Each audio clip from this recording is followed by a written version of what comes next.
Okay. I'm still logged in. You're in Google as you. Oh, but you see, this is what we had before. It started and then it just suddenly stopped again. Okay. We're really not sure what's going on here. I'm so sorry. This has never happened before and I haven't changed anything, and then it's suddenly telling me something about settings. So my sincere apologies. Well, let's start again and see what happens. I was starting by saying how grateful we are that you have been interacting with us this week. We've really enjoyed logging in and seeing what you've been saying. There's been such great insights into learning from across the world. Badria and Kasia and myself, all three of us are here today, and we've been really excited to see what's happening. We think we might have sorted this, although we're not really sure what we did to sort it, but hey, as long as it's working, we don't mind. So hopefully this won't shut down again and we can continue on our hangout this afternoon.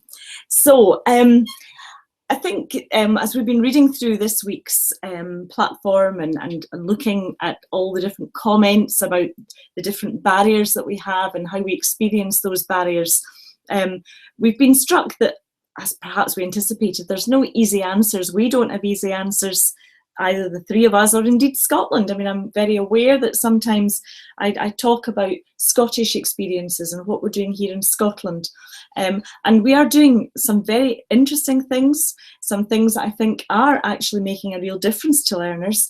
But I'm not for 1 minute suggesting that all schools in Scotland here have got this sussed and cracked and you need to do what we are doing. Not at all. There are still learners in Scottish schools that we need to think very carefully about and think about how we support and how we can break down barriers. There are some learners that don't even make it into Scottish schools, and so we need to think about how we help them to access learning opportunities.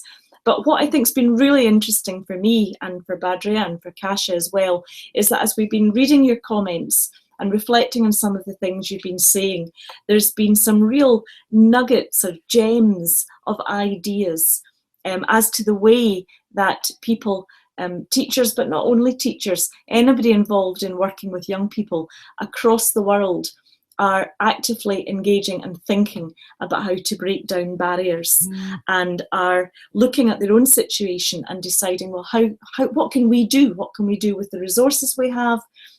Or the lack of resources to break down barriers. And I think that's been really encouraging for the three of us to read and to see. We realised that we were asking you in one of the activities, I can't remember which number, to upload a picture of access into buildings from in your country, and we realised that for some of you there were some issues with Padlets. We're very grateful to we've had wonderful advisors, both technical and helping with structure and content things, John and Craig, and they've just been great throughout the whole process, and they were very aware of the difficulties and made some suggestions asking kind of to find out what the issues were and then see if they could help you. So thank you for persevering with the Padlet activity, and many of you did that kind of creative stuff that I've just been talking about.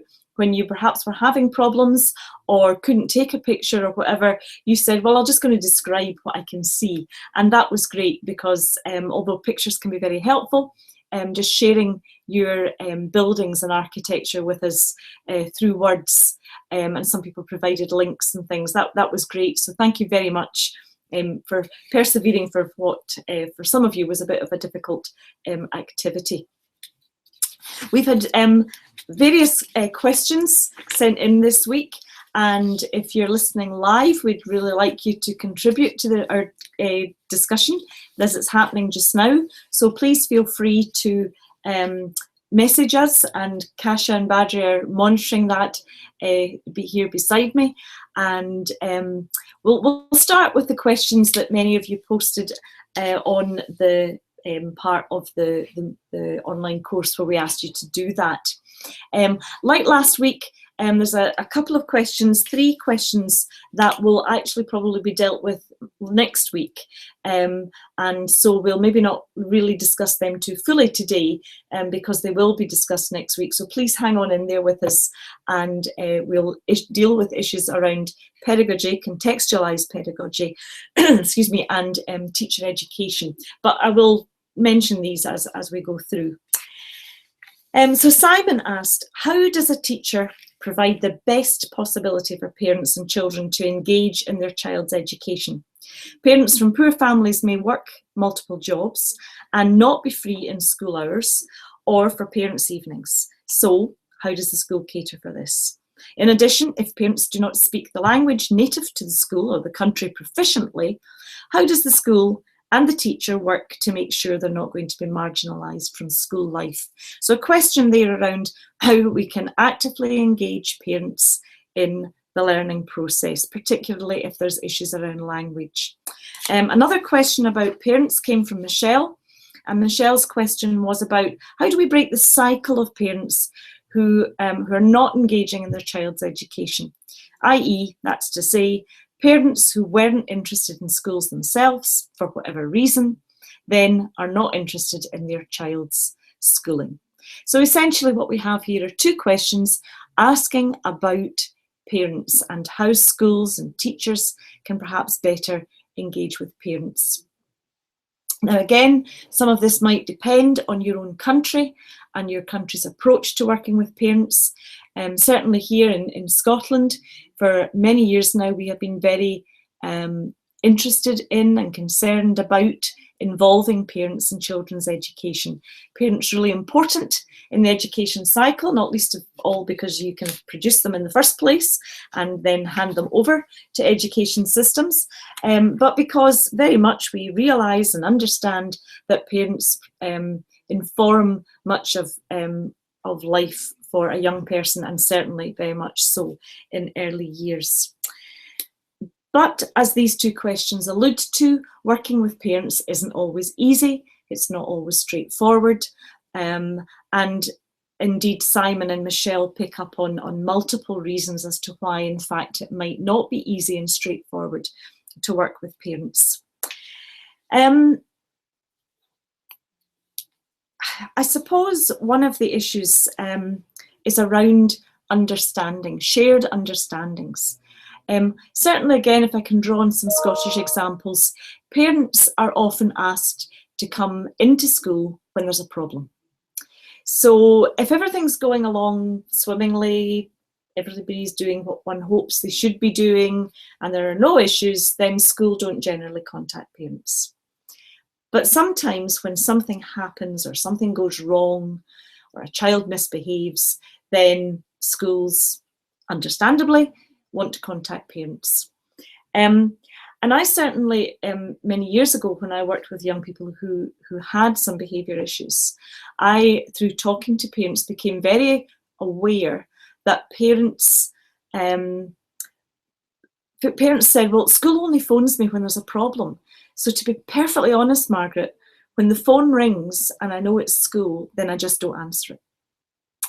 And that really set me thinking about that whole issue around communication, about when we communicate and about how we communicate.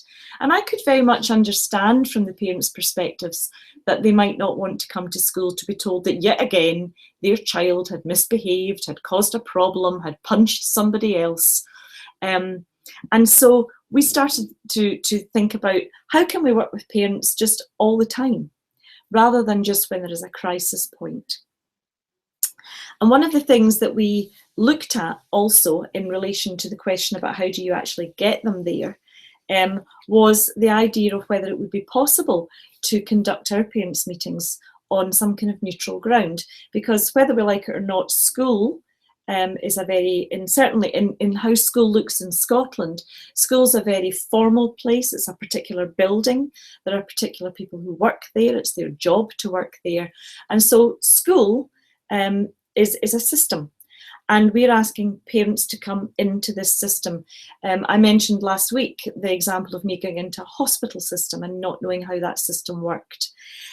So we thought, well, if the physical building, I talked about barriers, and you posted pictures of barriers to young people accessing buildings, and that sometimes is around the idea of disability. So could people, children, young people, physically get in the building? Was there a ramp, or were there steps that were causing them problems? Here, perhaps the barrier that we're trying to overcome for parents is one of emotion and a fear and a dread of what they were going to hear when they get into the building. And so we thought, well, if the building and coming physically into the building is what's causing the problem to get them in the door, then we can do all we like. We can have cups of coffee, and we can have biscuits and cakes, and we can smile, and we can do all sorts of things. But if that all only happens after they're in the building and they're not coming into the building, then we need to rethink this. And so for some of the time, for example, we met in a local community centre. So we took our meeting to a place where the parent was comfortable and happy to come to. And so the actual physical barrier of coming into a school was removed by meeting somewhere else. So I don't know if that is something that is possible for you to do. I also was involved in home visits, and so we went to the home of the parent, so that the parent was in comfortable territory. The parent was in a place that belonged to them and not to us, so that together we could discuss the child and decide, and young person, and decide what was a good way forward for the learning of this young person. So perhaps meeting on neutral ground might be something. Simon mentions the whole business of when to meet.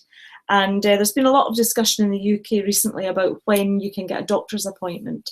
You know, if doctors work 9 to 5, then that means if I need to see a doctor just now, then I can't be here talking to you. I need to be with the doctor in the GP surgery or the hospital or wherever. So I suppose, again, we need to think creatively about how we can do that. And certainly in Scotland, we have parents' evenings in the evening. We have parents' evenings end on to the school day. So school day finishes and then we have a parents' meeting.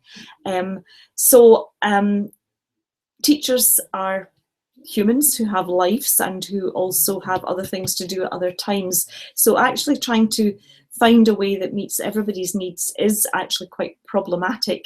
So I think maybe having a range of options. So it's not always at 7 o'clock at night. It's not always at 10:30 in the morning, but having a range of options to meet the different needs of parents to fit in with their work. Clearly working multiple jobs adds another layer of difficulty for parents to get to school to meet you. So I think perhaps my suggestion there is that we have a range of ways and times and places of meeting parents that might help them to come and meet us on that kind of neutral ground. I think the whole issue of parents that weren't that interested in school themselves and then don't come because they're not that interested in children's schooling. Interestingly, when I think back to the parents that I worked with, they were all actually really interested in their young person and their schooling. They didn't always demonstrate it and show it in the way that I might have been looking for or expecting, or in the way that school thought they should. But when we sat down in that neutral ground, whether that was their home or the community centre, and when we talked to them, they were wanting what was best for their child. Now, sometimes their best and our best were different, and we had to negotiate and discuss and come to some kind of agreed way forward in that. But again, you know, if you've had an experience that wasn't terribly positive, then you make assumptions about what it will be like for your child. I actually did some work a little while ago around working with parents of gifted and talented or highly able young learners. And one of the things that came out of that was that all of the parents there, or not, well, most, not all, some of the parents anyway, had themselves been highly able at school. And that experience very much formed what they thought should happen to their child. So we had parents saying, when I was at school, I was really highly able and they made me jump 2 classes and it was awful, it was terrible, I had such a bad time and I will never let that happen to my child. You had other parents saying, well, when I was at school, I was highly able and they did nothing for me and it was terrible and it was awful and I will never let that happen to my child. And both sets of parents, or parents that fell into these 2 positions, if you like, were working on the assumption that school now is like school as it was then. And it actually isn't. They're also working on the assumption that the experience and their child are the same as they are. And really, for us, it was about talking about individuals, looking at what individually suits. And I think some of that is also relevant to this discussion that we're having here about professionals and parents meeting together, that parents will bring that baggage. We all bring baggage with us when we come to any kind of meeting. And that kind of brings me on to talking about these meetings, because my experience again of these meetings is they're very daunting. You have a whole range of professionals there who, by the very word professional, suggests that they know something, that they're in an expert field, and you're you're actually expert in your young person. So it again becomes how we can dialogue with each other, how we keep the communication channels and the dialogue channels open, where we begin to understand what it's like for the other, whether the other is another professional or whether the other is the parent or the young person. Then we need to start to understand where they're coming from, what it's like to be them, in order that we can come to some kind of consensus and agreement together. I think we also have to recognise the place of emotions in a meeting, such as we're talking about, getting parents to come and to talk about young people. Parents are, by virtue of the fact they're parents, emotionally linked to their child and young person. And in a way that professionals can't be. We can care very much for the children and young people in our care. We can have a certain level of emotional bond and linking with our young people. But we're not their parents. There is a different, I would suggest, relationship between a child and a parent that brings a different dimension to any of these meetings. And so I think we need to remember emotions are high when parents come, or can be high anyway, when parents come to these meetings. And I think therefore that will often dictate how you behave. Your emotions and behaviour are very closely linked, I think. Simon also mentioned the issue of language. What do you do when the parent and the professionals or the system, the school anyway, are not speaking the same language? Now I'm taking, there's different ways to read that, and one way would be that you're not speaking the language. So for example, I'm sitting here this afternoon with Kasia and with Badria, and Kasia's first language is Polish, Badria's first language is Arabic. And if Badria and Kasia didn't speak anything other than Polish and Arabic, then I would have to think, how are we going to communicate? How are we going to engage here? Because I don't speak Polish and I don't speak Arabic. I can say a couple of words in each, hello and thank you. But really beyond that, I certainly couldn't discuss any children in any kind of depth in Polish or Arabic. So we have an issue here around language at that level. And as I thought about your question, Simon, where you say, what do you say? Well, I've lost the question. Yeah, how does the school and teacher work to make sure they're not marginalised from school life? I wonder if there's something here about looking to the community. Are there others within your school community, or indeed the community around your school, who are multilingual and who speak, let's take the 2 cases here, who speak Polish and English, or Arabic and English? Can they be invited? Does the parent have a friend who speaks one of those other languages, their other language, to come with them? There's also security in having somebody that the parent knows. So that's actually quite nice for them, just to have that person there, and somebody who can then mediate between the school and the parent.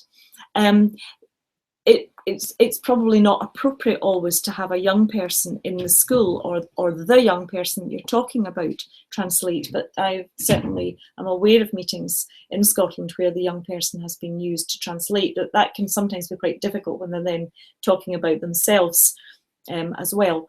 But also I know that in some parts of Scotland we have the local education authority that the school is based in would help with interpreters, and there are sometimes also NGOs, non-governmental organisations, who may be willing to offer support and help in relation to translation. Pictorial ways of representing things can also be helpful in addition to having language translated. I quite often, when I'm talking with students, when I'm trying to explain something, I'll try and maybe draw a kind of diagram to try and represent what I'm talking about. So that can sometimes be helpful. But as I really thought a little bit more about that question, Simon, I also started to think that language, that word language, can also mean something else. And I think sometimes the whole language that we use in education can be quite exclusive. So we often talk in acronyms, for example. So in Scotland, we'll talk about young people who require ASL, and we'll look at the CFE in order to provide appropriate ASL. Now, if you are part of that language, that's absolutely fine. You know that ASL stands for Additional Support for Learning, and CFE is the name of our curriculum guidelines, Curriculum for Excellence. If you don't know that, well, you really have got no idea what I'm talking about. And if we think back to the structures of those meetings that I talked about and the kind of power dynamics within a meeting, if as a professional I'm sitting talking in acronyms, or indeed just using other words that are common in the discourse in education, but not generally kind of outside of education, if you think about the power thing, if I'm a parent and I already perceive I'm down here in relation to that power differential, then I'm really probably not going to say, excuse me, I don't understand what you're saying, because that actually reinforces that I'm really below here in terms of hierarchy. And so I think at meetings we have to be very, very careful and think carefully about the jargon, which for us as educators is not jargon. It's just the words we use and we know what they mean. But we need to think, do parents understand it? But not only parents, do the psychologists who are there know what we're talking about? Do the occupational therapists who are there know what we're talking about? The social workers? Because each of the professions will come with jargon, will come with words that they use that may not be immediately understandable or clear in their meaning to the others sitting at a meeting. So it's back to this idea of how we construct a meeting, how we share and collaborate and communicate with each other, with communication very much being at the heart.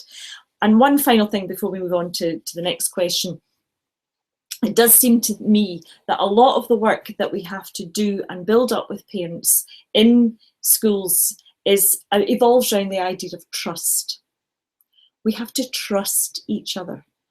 If a parent really doesn't trust what the school or the education authority or the psychologist is saying, or if none of the psychologists, education authority or teachers trust what a parent is saying, then that's quite shaky ground to build any kind of meaningful collaborative work that will actually engage and hook parents into working with a school and not against a school. And I think we also need to be sure that we are working in some kind of equal partnership where school are just as keen to learn from parents. It's not about come into school and let us tell you what you should be doing at home.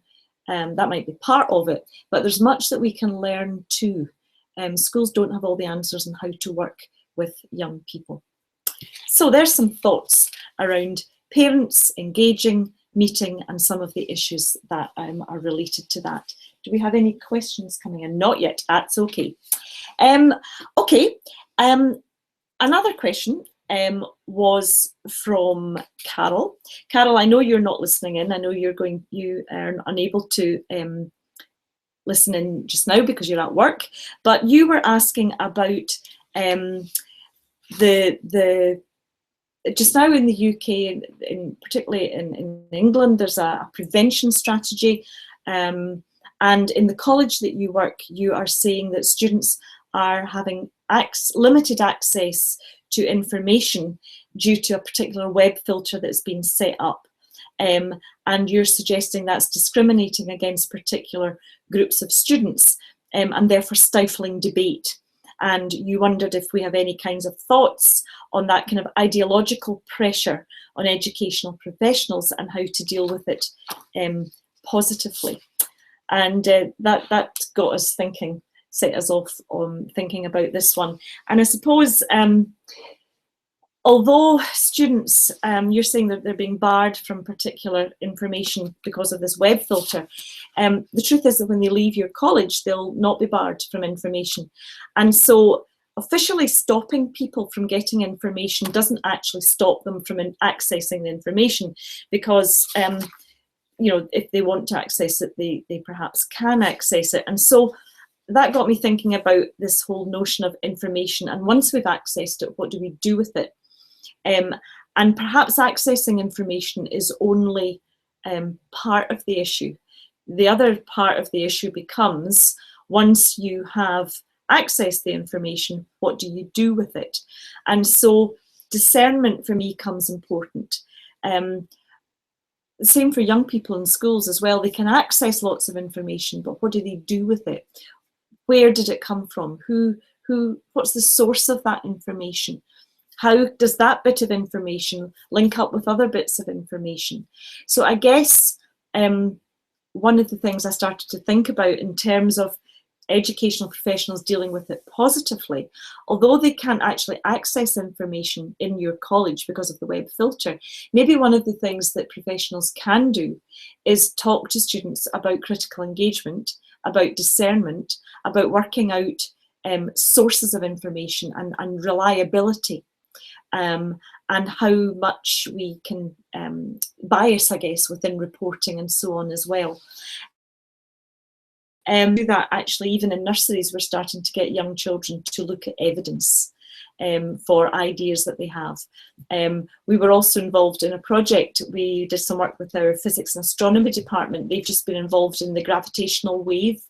Big excitement this week in the University of Glasgow. We have been part of that big international group looking at gravitational waves and black holes, and the head of physics and astronomy there, who's been deeply involved in that project, Professor Martin Henry, did some work with us, and he had developed a series of statements about the moon landings, and essentially young people had to go off and prove or disprove whether we landed in the moon.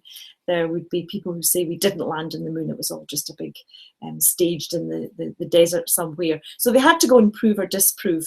And this group had come back, and one of them, the group, said, no, we definitely didn't. They were quite definite. We did not land in the moon. It was all just staged. And when Professor Martin Henry said, and what's your evidence for that? The little girl's answer was, my granny, my grandmother, said so. And it gave us a wonderful opportunity to start to discuss what is evidence. Her grandmother has an opinion, and we can't take that away, but we can start to challenge and talk and discuss and look at a range of evidence. So maybe that's one of the things that we can do in our colleges, in our schools, in our universities, so that when young people access information, wherever that might be, they have the skills to use that information in a way and be discerning about the information, and to ask good questions about the information they're receiving. Svenja, I'm going to guess that maybe is how you pronounce your name. My apologies if it's not.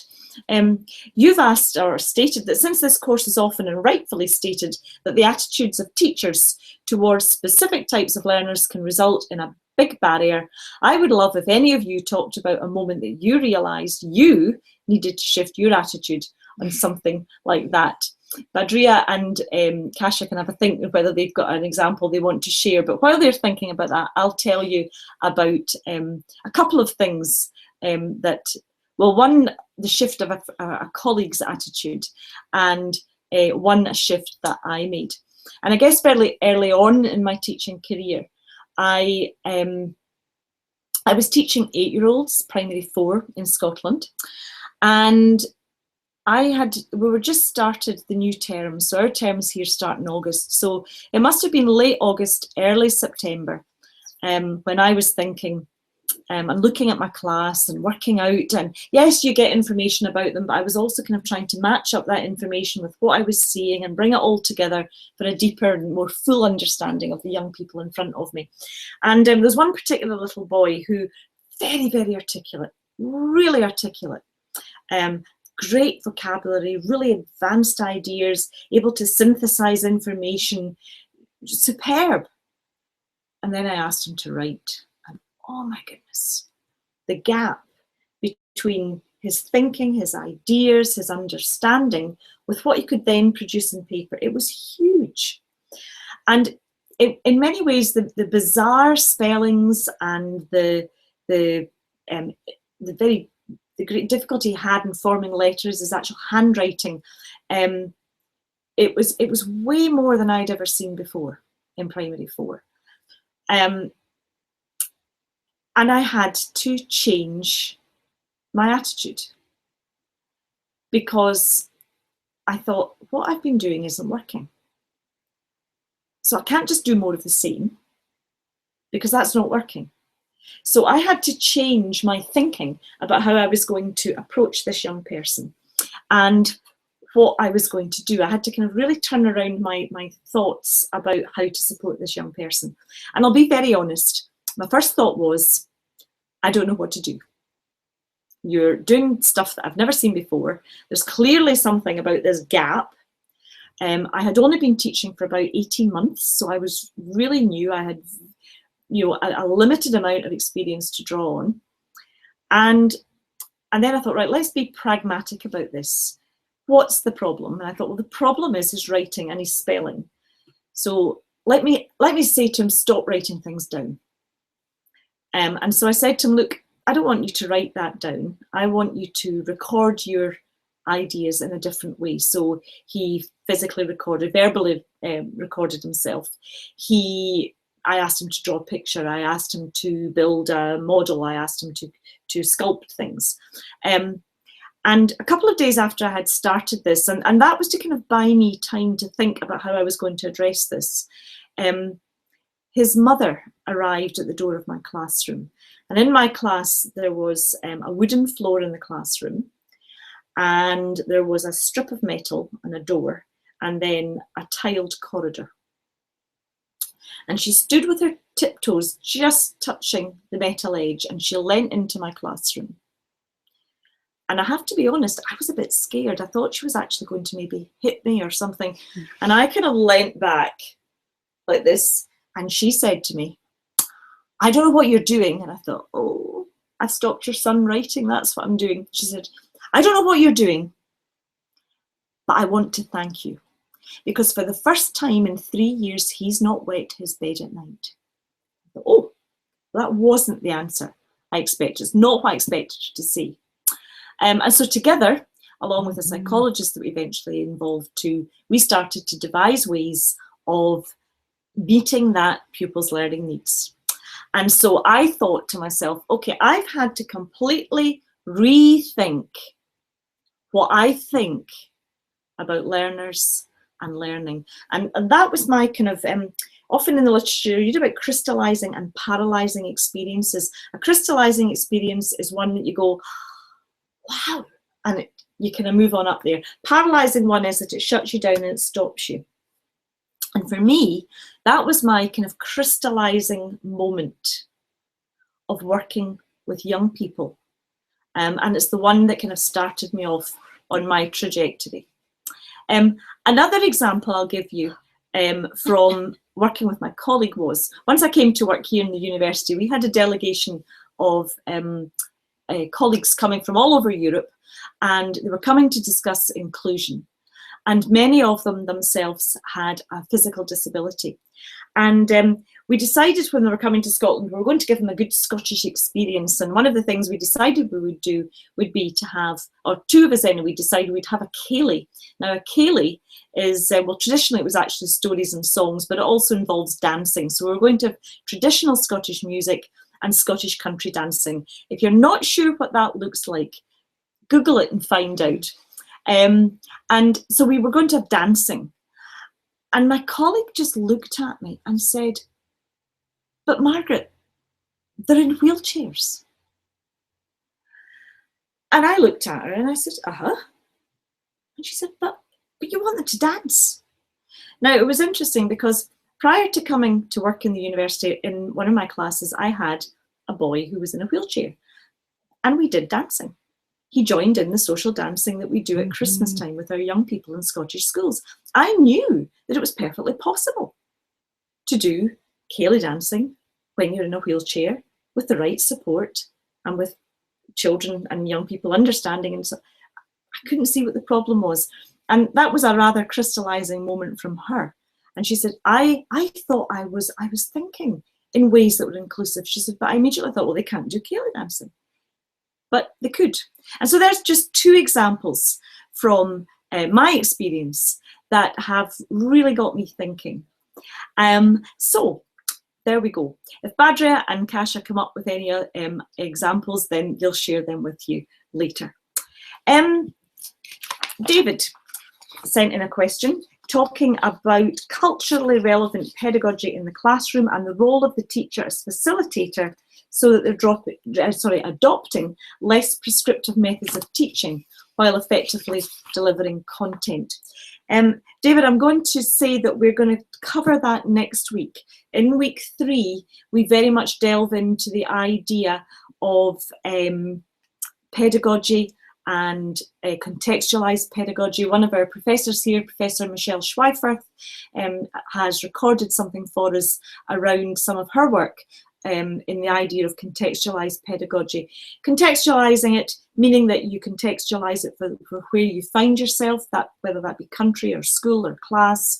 Pedagogy, the idea of knowing about learning and teaching and how you apply that in the context you find yourself. So I'm slightly ducking out that question this week because I think we will answer it more fully next week in the activities that we have planned for week 3. So great question, David. I'm not ignoring it, but I think it will make more sense to address it next week. Similarly, Linda and Elena both ask questions around teacher education. One around teacher training, and if teachers don't have to be qualified, then how do you make sure there's ongoing training of teachers around inclusion and inclusive ideas, success for all learners? And Elena, big question, which you admit. My question is a big one, she says. How would you reinvent teacher education? And what would you change in order for the teacher to promote inclusive education in the classroom? So again, we pick up in teacher education next week. We look at an example of something we've been doing here in Scotland. Again, not because we're suggesting we've got it right, but because we wanted to share with you an example where we've at least been trying to think about where and how you get and start to get teachers to think in inclusive ways. And I think as we've all read through the comments this week, I think we've been very aware of that central place of the teacher. And so we absolutely agree that teachers are a crucial part of all of this. And for that reason, we pick up in week 3 about the role of the teacher, how teachers can break down barriers. We've got Maggie from Kenya shares some of the ways that she's been trying to break down barriers. And towards the end of the week, we hear from one of our Ukrainian master's students here at Glasgow, who talks about her own experiences being in school and how teachers helped break down barriers for her that have ultimately allowed her to be here in Glasgow studying with us on our Masters in Inclusive Education. So we will deal with that whole issue around teacher education, and building on the discussions we started this week on attitudes, where we were suggesting that attitudes are hugely important. So really honestly not ducking out of these two big issues around contextualised pedagogy and teacher education, but just better addressed maybe after the activities from next week. And so we're moving now to a final question from Mary. Mary, your question, like Eleni's, is quite a big one. And Mary says, what, if anything, is or can be done to overcome or limit the impact of these barriers that these barriers have on our lives? Oh, well, as I kind of thought about that one, a few things sprang to mind, I suppose. We were thinking around issues of social justice. Social justice is often described as being a fair and just relation between an individual and society. And I think if we keep the young person, if we're in an education context, and we keep the young person at the centre of what we do, if we work together, so if you think back to the conversation at the beginning of this Google Hangout, where we were talking about working with parents, other professionals, if we work together in a way where we truly are trying to understand what we all bring to the situation so that we can move forward, then I think those things will help us to start to overcome some of those barriers. I think understanding each other, understanding and not just relying on stereotypes to explain groups of learners, but to actually get to know learners, to get to know people as individuals, help us very much to break down some of the barriers that we put up. I wonder too if there's a different way of measuring. I was struck by some of the comments around, I can't remember which activity it was, but we talked about, do you measure what you value, or do you value what you measure? And that's an interesting question to reflect on. And if we value what we measure, then exam grades become important. If we measure what we value, then we maybe have to rethink things. And I suppose that got me thinking around the work, for example, of people like Amartya Sen, Martha Nussbaum, who talk about the capability approach. If you don't know anything about the capability approach, then it's an interesting idea to maybe find something out about. It's the idea about expanding on human freedom through a focus on what people are able to do and not just on how much resource they have. It's about human diversity, picking up on some of, or linking rather to some of those ideas from Lanny Florian, where difference is just how we are, we're different. And so it's about human diversity. It's about developing some kind of ethical individualism. So it's not just about me and mine and doing it all for me, but ethical ways of dealing with the individual within the greater society. It's about a democratic process of making decisions. That brings us back to the idea of working together, of giving each partner an opportunity to contribute, to be listened to, and to develop those shared understandings. It's been said that, put simply, the capability approach is about freedom and the development of an environment suitable for human flourishing. Now, I'm very, very aware that some of the writing around that has been developed in particular cultural contexts. And I think one of the key messages we've been trying to say is that we need to look at all of this within our own cultural context. So what does human flourishing look like in your country? And how might we break down the barriers within your country that are stopping those ideas of human flourishing. And those barriers may be different in different places, or there may be some barriers may be bigger than others in different places.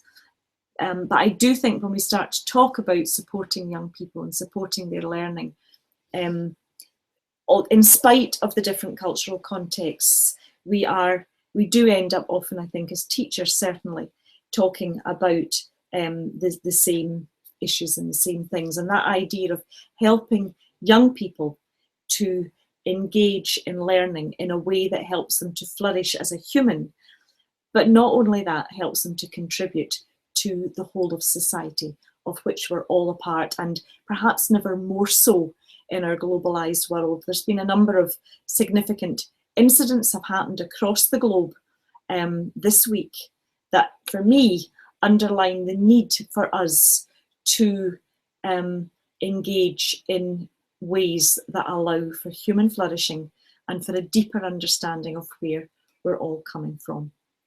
So I think that brings us to about the end of our Google Hangout. Thank you for these questions, really good questions. Keep them coming.